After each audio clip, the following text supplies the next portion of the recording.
Hey everybody, it's me, Eric Comley, the Garrard County 4-H Youth Development Agent, and this is another edition of On the Ground. I have had the best time doing these, and I know, I hope that you are still continuing to enjoy them. I think that I'm over 100 different videos now, so that's pretty cool, and I've really enjoyed the response that everybody has.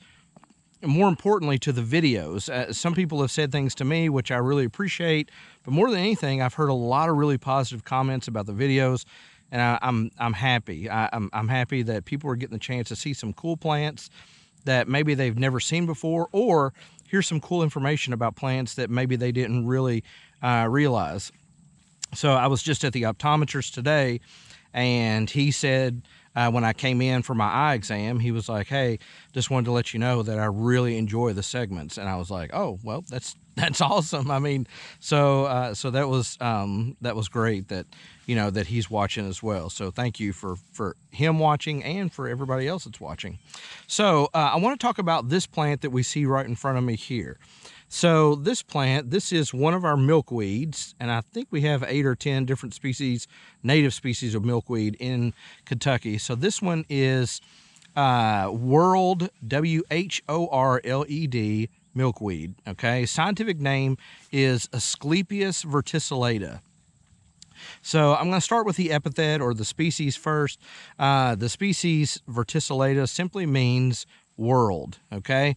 So what it means by whorled is, if you look at the stem, and I'll try and get some close-up still images of it and put it in the video, but if you look at the stem, these very thin leaves that you see around it, these are all attached at the same node, okay? And that node, so there's 3 different leaf arrangements that we commonly go with. One is opposite, which means that the leaves are directly across from each other. And this is fairly typical of most milkweeds. There's another one, Asclepias quadrifolia, which is the 4-leaf milkweed. That one also has whorled leaves, but most of the milkweeds have opposite leaves.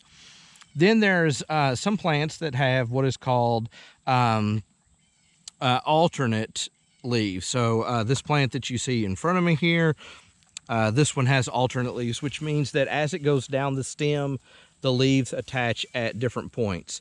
Then we have what are called whorled leaves, and whorled, W-H-O-R-L-E-D, they attach at the same node, and the leaves go all the way around in that single node. We've got a lot of plants that are coming up that are doing that right now. Ooh, there's a really cool hawk moth that's right in front of me that's actually feeding on one of the blazing stars. I think it's prairie blazing star, Liatris squarosa, and I might do another video on that one. But anyway, so there's a lot of plants that we're seeing right now, Joe Pye weed, that have these whorled leaves that attach at the same node. So that's verticillata. Then Asclepias, which is the genus for all of our native milkweeds, that name actually comes from Carl Linnaeus gave that name to the plants because of a Greek physician, and his name was like Asclepius or something like that. But it was also named after there was a Greek god of medicine, which was Asclepios, okay? And so Linnaeus thought that milkweeds, they appeared to have some medicinal properties, which could not be farther from the truth.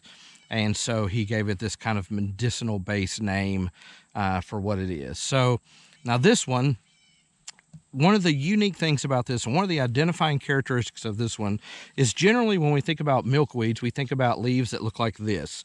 Very thick, obvious leaves that are on the plant. This is, we'll see that milky sap that comes out of here. I don't know if we can squeeze out any more of that one, but we usually see that milky sap in these very thick, hardy leaves that are attached to it. And you can see that on especially the common milkweed, which is Asclepias syriaca, and there's several other species that have those kind of very thick leaves like that. Clasping milkweed and purple milkweed and those kinds of things have those very thick leaves.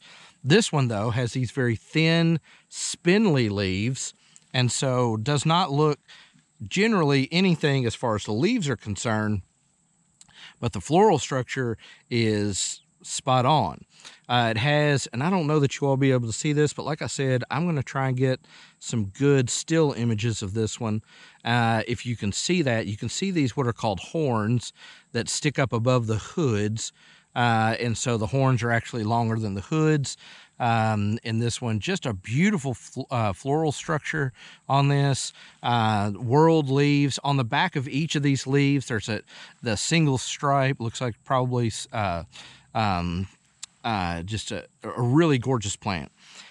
This is typically found roadsides, fields. So where I'm laying right now, I'm in a kind of a big open field in Garrard County on some private property, which thank goodness I got permission to come out here and look.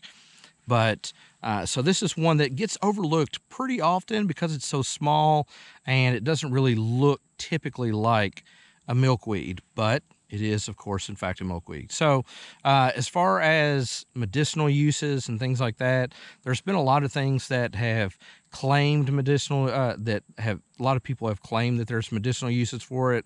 I don't know that there's a lot of science behind that. As a matter of fact, I know that milkweeds, a lot of them are toxic.